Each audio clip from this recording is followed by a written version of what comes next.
Tapak-tapak jejak Gajah Mada, karya Arif Sujana. Selamat mendengarkan. Dan Putu Risang terlihat sudah duduk kembali di atas punggung kudanya, membiarkan sisa prajurit Kediri mengepung dengan pedang panjang di tangan mereka. Serang! Terdengar suara pemimpin mereka seperti menggunung penuh kemurkaan. Namun cambuk Putu Risang telah bergerak lebih cepat lagi. Sebuah gerak melingkar cambuk itu telah menjabet pinggang seorang prajurit Kediri, langsung jatuh dari kudanya, merintih kesakitan melihat kulit dagingnya terkelupas meneteskan banyak darah. Gerakan kedua, sebuah gerak cambuk Putu Risang telah membelah langit dari atas ke bawah, menyentuh sisi samping seorang prajurit yang tidak sempat menghindar, langsung merasakan sakit yang sangat, seperti tersengat batang rotan yang menghantamnya begitu keras. Langsung seketika prajurit itu menjerit kesakitan, berjumpalitan lepas dari punggung kudanya. Terlihat prajurit itu rebah di tanah kotor sambil meringis, masih menahan rasa sakitnya. Gerakan Putu Risang yang ketiga benar-benar tidak kalah cemerlangnya. Kali ini yang menjadi korban adalah seorang prajurit yang berada tepat di belakang Putu Risang. Ternyata cambuk Putu Risang tidak langsung menyambar ke tubuh prajurit itu, melainkan hanya menggetarkan tepat di daun telinga kuda prajurit itu. Akibatnya memang tidak terpikirkan oleh siapapun. Sebab tiba-tiba saja kuda itu meringkik kaget kesakitan karena merasakan gendang telinganya seperti berdengung keras. Dan kuda itu telah seperti menjadi kuda gila berdiri di atas kedua kakinya. Dan prajurit penunggangnya langsung terlempar, tidak dapat mengendalikannya lagi. "Cincang pemuda gila itu!" berkata pemimpin prajurit Kediri itu dengan darah sudah sampai ke atas kepala. Begitu geramnya melihat satu persatu anak buahnya jatuh menjadi korban. Dan jumlah prajurit Kediri itu sudah dapat dihitung dengan jari, tersisa 6 orang saja. Terlihat Putu Risang memutar perlahan kudanya hampir separuh lingkaran untuk melihat dan mewaspadai serangan yang mungkin datang secara tiba-tiba. "Tidak leluasa bertempur seorang diri di atas kuda," berkata Putu Risang dalam hati, langsung menerobos sebuah jalan yang terbuka keluar dari kepungan para prajurit berkuda. "Mari kita bertempur di atas tanah keras," berkata Putu Risang yang sudah melompat dari punggung kudanya. Melihat itu, 6 orang prajurit itu sudah langsung ikut melompat dari punggungnya, dan dengan pedang panjang telanjang mereka langsung mengurung Putu Risang. Tanpa perintah apapun dari pimpinan mereka, para prajurit itu sudah langsung menyerang Putu Risang. Dan ternyata Putu Risang bukan pemuda biasa. Dirinya sudah lama digembleng oleh 2 orang sakti, Maesa Amping dan Empu Dangka. Bukan main geramnya ke-6 prajurit itu yang merasa penasaran bahwa pemuda itu begitu alot, sukar sekali ditundukkan. Putu Risang memang tidak langsung balas menyerang, tapi hanya mengandalkan kecepatannya bergerak, melompat dan berhindar dari kepungan dan serangan para prajurit. Apa yang ada dalam pikiran Putu Risang? Ternyata serangan para prajurit Kediri itu dianggapnya sebagai teman berlatih. Sebuah pikiran yang sangat nakal dari seorang Putu Risang. Padahal pedang tajam telanjang yang berseliweran di sekitar tubuhnya sebuah hal yang sangat berbahaya. Kenakalan Putu Risang semakin menjadi-jadi manakala ujung cambuknya titis menyambar kulit pegelangan tangan pemimpin prajurit itu yang terlihat paling bernafsu untuk segera meringkus Putu Risang. Pemimpin prajurit itu merasakan pergelangan tangannya sakit luar biasa, seperti disengat kembang api, Dan tanpa disadarinya, pedang yang tengah diayunkan ke kepala Putu Risang terlepas begitu saja. Belum lagi pedang pemimpin prajurit itu jatuh ke tanah dengan cepat. Ujung cambuk Putu Risang telah melibat dan menariknya. Dalam hitungan beberapa kedipan mata, pedang itu telah berpindah tangan, berada di genggaman tangan Putu Risang. Bukan main terperanjatnya hati pemimpin prajurit itu. Namun belum habis rasa terperanjatnya itu, pedang di tangan Putu Risang terlihat sudah mengancam kulit leher pemimpin prajurit itu. "Perintahkan kepada semua anak buahmu untuk melempar senjata mereka," berkata Putu Risang dengan sebuah kata yang keras mengancam. "Lemparkan senjata kalian," berkata pemimpin prajurit itu, langsung memerintahkan kepada semua anak buahnya. Dengan peluh sebesar jagung terlihat menetes penuh rasa takut yang sangat. Mendengar perintah pimpinannya itu, segera semua prajurit yang tersisa itu langsung melempar pedang di genggamannya ke tanah. "Perintahkan kepada semua anak buahmu naik ke atas kudanya, kembali ke kota raja," berkata kembali Putu Risang dengan ujung pedang. Berkata kembali Putu Risang dengan ujung pedang masih menempel di kulit leher pemimpin prajurit itu. Maka tanpa perintah kedua kalinya dari Putu Risang, pemimpin prajurit itu telah memerintahkan kepada anak buahnya sebagaimana yang dikatakan oleh Putu Risang. Penuh keraguan yang sangat, para prajurit itu terlihat sudah berada di atas punggung kudanya dan segera pergi meninggalkan Putu Risang dan pimpinannya. "Sedikit bergerak, pedang ini sudah akan menembus batang lehermu," berkata Putu Risang dengan wajah dan suara penuh ancaman. "Kasihanilah aku," berkata pemimpin itu dengan wajah penuh iba, harap dan takut yang sangat tentunya. Terlihat wajah pemimpin prajurit itu yang begitu sangat mengiba, berharap belas kasih dari dirinya, membuat Putu Risang tidak tega hati lagi. "Pergilah," berkata Putu Risang kepada pemimpin prajurit itu. Mendengar perkataan Putu Risang, pemimpin prajurit itu seperti mendapatkan kembali selembar nyawanya yang dipikir akan lepas dari tubuhnya. Terima kasih," berkata pemimpin prajurit itu membungkuk-bungkuk menjauhi ujung pedang dari kulit batang lehernya. Terlihat Putu Risang tersenyum sendiri melihat debu mengepul di belakang kuda pemimpin prajurit itu yang sudah berlari menjauhi kembali ke kota Raja Kediri. Bulan masih terlihat terpotong, langit malam menggelantung memayungi bumi senyap sepi. Hanya dengung suara malam yang terus terdengar mengisi gelap pekat sebuah hutan berbukit.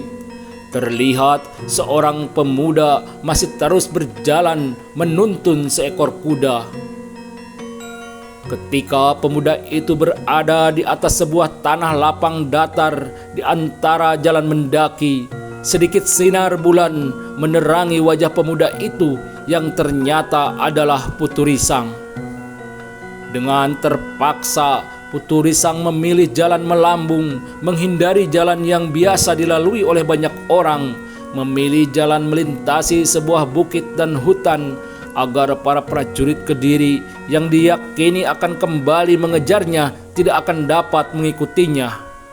Setelah merasa sudah melewati perjalanan yang cukup jauh, barulah Putu Risang berniat untuk beristirahat sejenak.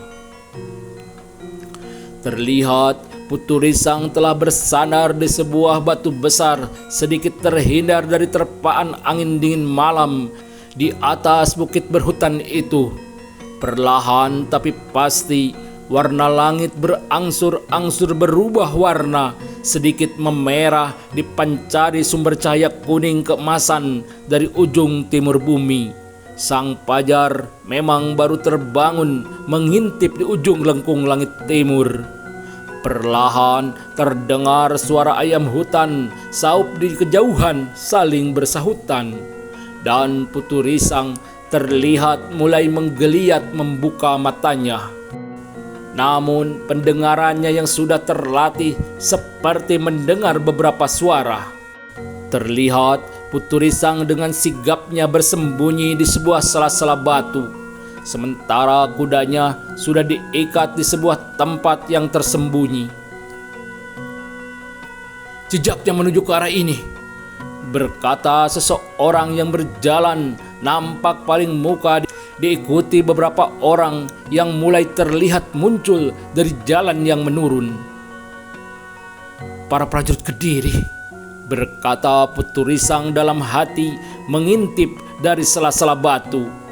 Sebagaimana yang dilihat oleh Putu Risang, ternyata sudah ada sekitar 20 orang prajurit Kediri tengah berjalan. Di depan mereka nampaknya adalah seorang ahli pencari jejak. Terlihat Putu Risang menarik napas panjang manakala prajurit Kediri itu melewati begitu saja tempatnya bersembunyi. Maka ketika dianggapnya keadaan sudah menjadi aman, para prajurit itu sepertinya sudah pergi jauh. Terlihat Putu Risang keluar dari persembunyiannya dan segera mengambil kudanya yang juga telah disembunyikan di sebuah tempat. Segera Putu Risang terlihat sudah menuntun kudanya berjalan sedikit menyimpang dari arah para prajurit Kediri, masuk lebih ke dalam lagi ke dalam hutan. Dan Putu Risang sudah masuk menghilang di telan kelebatan hitam belantara hutan di keremangan warna pagi yang masih dingin itu. Tidak terasa matahari pagi sudah mulai naik merayapi lengkung langit.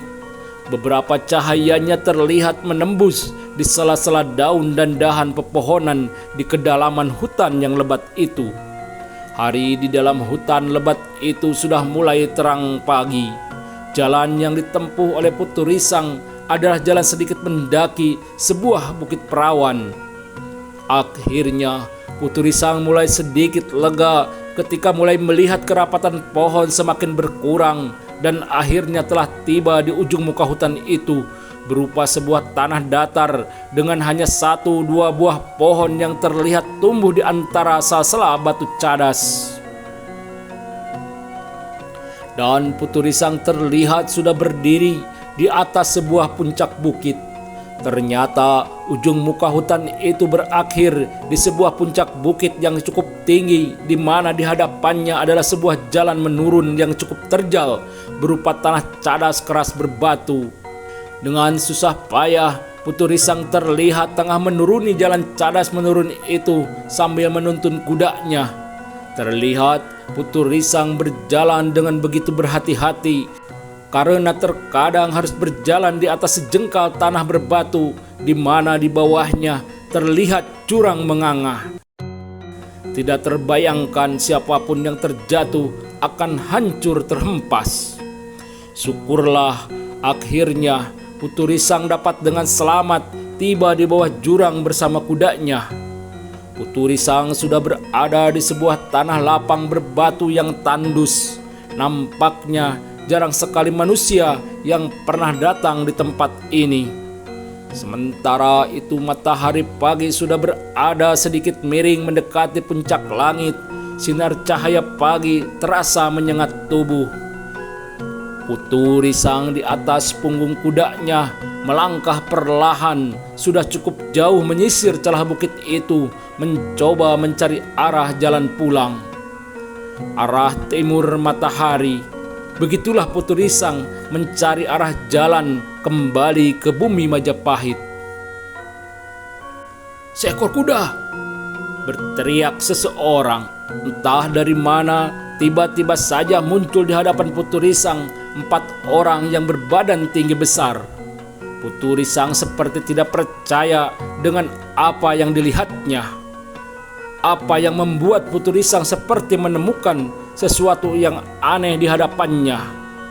Ternyata Putu Risang melihat keempat orang yang punya tubuh dan wajah yang nyaris begitu mirip keempatnya. "Kembar 4," berkata Putu Risang dalam hati sambil turun dari kudanya. Dan keempat orang kembar itu sudah berjalan semakin dekat dengan Puturisang.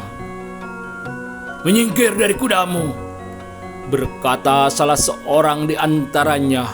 Tiba-tiba salah satu dari keempat orang itu telah mencengkram tangan Puturisang. Bukan main, cengkraman tangan orang itu seperti menjepit pergelangan tangan Puturisang. Sebagaimana kita ketahui bahwa Puturisang adalah seorang pemuda yang kuat, juga sudah terlatih menggunakan tenaga cadangannya. Tapi di hadapan orang itu, Puturisang tidak bisa berbuat apa-apa. Meski sudah mengerahkan tenaga cadangannya utuh sepenuhnya, tetap saja cengkraman itu tidak dapat dilepaskannya. Tenaga orang itu memang begitu perkasa, seperti terhimpun dari 5 ekor kuda yang kuat. Dan seperti melepas ranting kering saja layaknya, tubuh Puturisang dilempar begitu saja, langsung terpelanting jatuh menimpa sebuah batu cadas besar. Suara dari tubuh Puturisang yang membentur batu cadas, dan terlihat Puturisang meringis menahan rasa sakit yang sangat di sekitar punggung belakangnya. Masih dalam keadaan sakit yang sangat, Puturisang seperti ingin muntah menyaksikan apa yang dilihat di hadapannya. Dengan mata kepalanya sendiri, Puturisang melihat keempat orang itu masing-masing telah memegang salah satu kaki kuda. Dan dengan sebuah hentakan kaki kuda sampai ke pangkalpannya itu telah lepas dari badannya. Darah kuda berceceran mengucur deras. Dan yang menjijikan bagi Puturisang bahwa keempat orang kembar itu dengan lahapnya mengunyah daging kuda itu mentah-mentah. "Manusia liar," berkata Puturisang dalam hati, dengan mata terbuka menyaksikan keempat orang itu menghabiskan daging kaki kuda itu. Sadarlah, Puturisang telah berhadapan dengan keempat orang liar yang sangat sakti. Sadarlah Puturisang bahwa dirinya berhadapan dengan 4 orang gila, terlihat dari bola mata mereka yang terlihat liar. Dan terasa bergidik bulu kuduk Puturisang manakala mata keempat orang itu tertuju kepadanya. "Darah manis, darah manis," berkata berbarengan keempat orang itu sambil menunjuk ke arah Puturisang. Namun Puturisang bukan seorang yang lemah. Dengan menguatkan dirinya yang masih merasakan sakit di belakang punggungnya, telah memaksakan dirinya untuk berdiri, siap menghadapi apapun yang terjadi. Terlihat Puturisang sudah melangkah lebih ke depan dengan sepasang kaki merenggang, sedikit siap menghadapi keempat orang kembar itu. Terlihat Puturisang sudah melangkah lebih ke depan dengan sepasang kaki merenggang sedikit, siap menghadapi keempat orang kembar itu. Bersamaan dengan itu pula, keempat orang kembar itu juga berjalan mendekati melangkah Puturisang. Bersamaan dengan itu pula, keempat orang kembar itu juga berjalan melangkah mendekati Puturisang. Namun, apa yang terjadi selanjutnya? Keempat orang itu seperti terbang melesat begitu cepatnya di luar perhitungan Puturisang sendiri. Dalam waktu yang begitu cepat, tangan dan kaki Puturisang sudah berada di dalam genggaman tangan mereka. Dan Puturisang benar-benar seperti dicengkram 4 pasang tangan yang begitu kuat, tak kuasa dirinya meronta sedikit pun. Puturisang sudah pasrah, terbayang dirinya akan terpecah 4 sebagaimana kuda kesayangannya. Pecah 4. Hanya itu yang ada dalam pikiran Puturisang saat itu. Terlihat Puturisang telah pasrah diri, merasa selembar nyawanya akan terbang. Dan Puturisang masih dapat merasakan 4 pasang tangan telah mencengkram kaki dan tangannya semakin kuat, seperti tengah bersiap menarik bagian tubuhnya. Puturisang telah memejamkan matanya. Namun Baru saja Putu Risang memejamkan matanya bersiap menahan rasa sakit yang sangat, membayangkan 4 bagian kaki dan tangannya lepas dari badannya. Terdengar sebuah bentakan memekakan genang telinganya. "Lepaskan!" Terdengar suara yang keras melengking. Terkejut Putu Risang membuka matanya. Baru saja Putu Risang membuka matanya, dirasakan keempat tangan orang kembar itu telah mengurangi cengkramannya. Tubuh Putu Risang telah terlepas jatuh di tanah. "Kalian bodoh! Biarkan manusia itu tetap hidup agar kita setiap waktu dapat menikmati darah manisnya," berkata seseorang tidak jauh dari mereka masih dengan suara melengking. Dan dengan matanya Putu Risang dapat melihat siapa pemilik suara yang melengking itu. Ternyata hanya seorang wanita tua.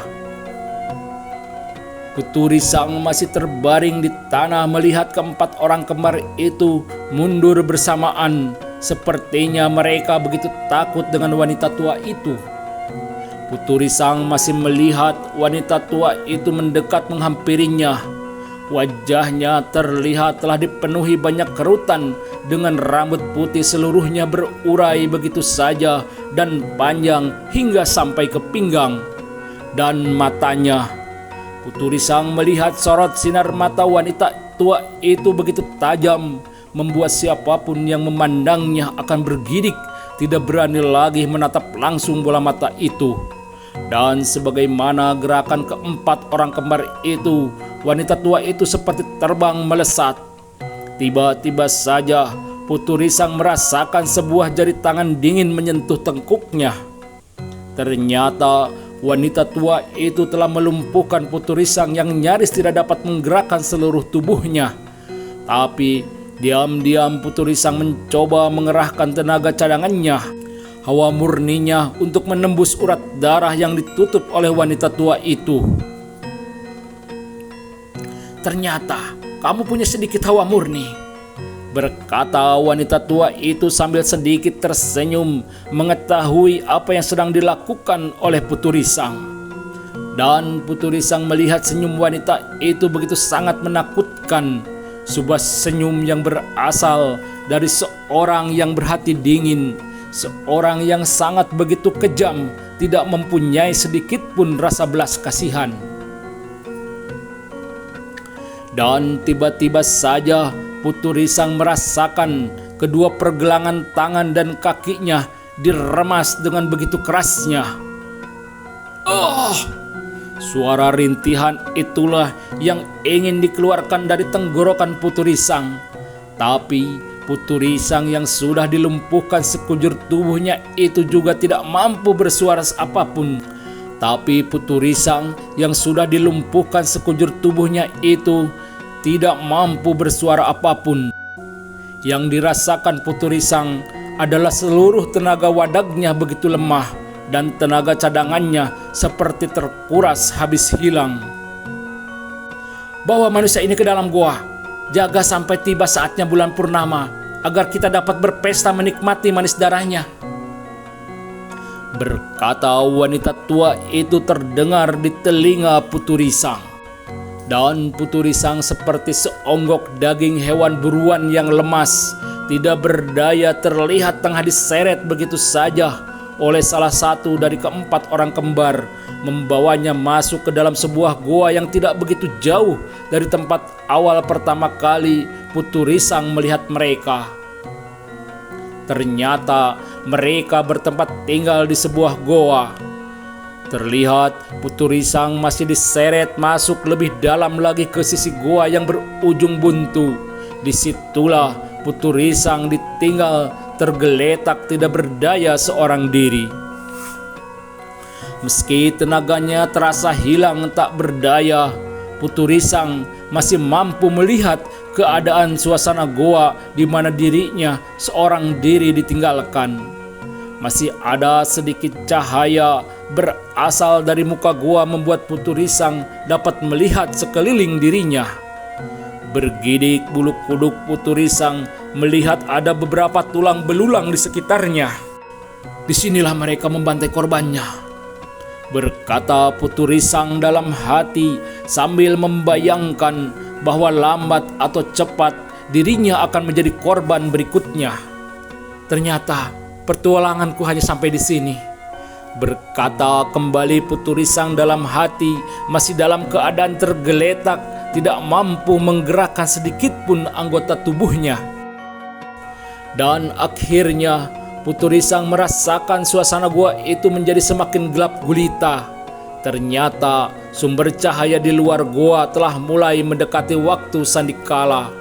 Matahari di luar gua sudah mulai hilang sembunyi di balik bumi. Dan akhirnya hari memang telah jatuh malam. Dan akhirnya mata Putu Risang sudah tidak mampu lagi melihat apapun. Putu Risang memang sudah tidak melihat apapun, juga mendengar apapun. Anak muda itu tidak sadar, memang telah tertidur dalam keadaan diri, lumpuh seluruh urat sarafnya. Sementara itu, sang malam di luar goa seperti tengah menggulung sangkala, lebih perlahan dari lari seekor siput sekalipun. Tidak terlihat bintang, tapi tidak juga tertanda hujan akan turun karena angin dingin begitu deras menggiring awan hitam. Yang ada di atas langit hitam hanya sepotong bulan belum bulat sempurna, dan akhirnya sang bulan terlalu lelah menjaga malam. Perlahan, sedikit demi sedikit, seperti siput berlari, terjatuh di ujung bibir bumi datar.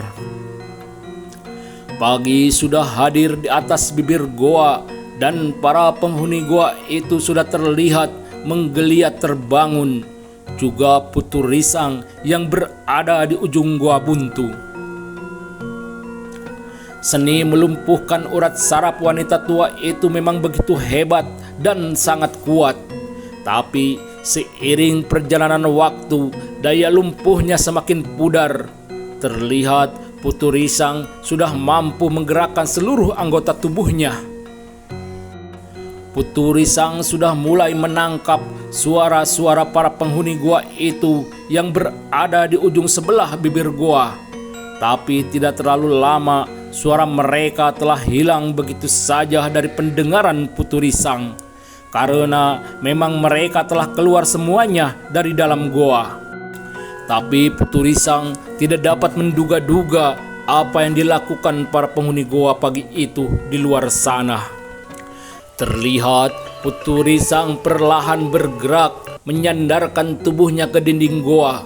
Matanya kembali melihat tulang belulang manusia berserakan begitu saja di lantai goa itu. Mata Putu Risang mulai menyisir ke seluruh isi goa. Tidak dilihat satupun alat atau barang di sekitarnya kecuali 5 buah mangkuk terbuat dari batu. Mangkuk tempat darah, berkata Putu Risang dalam hati, mengingat kembali ucapan wanita tua itu bahwa mereka akan mengadakan pesta minum darah. Bergidik bulu roma Putu Risang manakala menyadari dirinya sendiri yang akan menjadi korban pesta minuman darah itu. Tapi untungnya Putu Risang adalah seorang pemuda yang tabah dan tidak segera menjadi begitu putus asa. Terlihat matanya masih terus menyisir setiap sisi ruangan goa sambil terus berpikir bagaimana caranya dapat lolos dari lubang jarum marabahaya itu. Dan tiba-tiba saja penglihatan Putu Risang menangkap seekor tikus yang tidak diketahui dari mana datangnya. Putu Risang masih terus mengikuti langkah-langkah tikus itu yang berlari dari satu sisi pinggir goa ke beberapa tempat di sekitar ruangan goa. Kadang terlihat tengah mengendus beberapa tulang, bahkan beberapa kali masuk ke dalam beberapa mangkuk batu. Cukup lama Putu Risang mengamati semua tingkah laku tikus kecil itu, sehingga akhirnya terlihat tikus itu masuk ke dalam sebuah lubang di ujung seberang di mana Putu Risang duduk bersandar.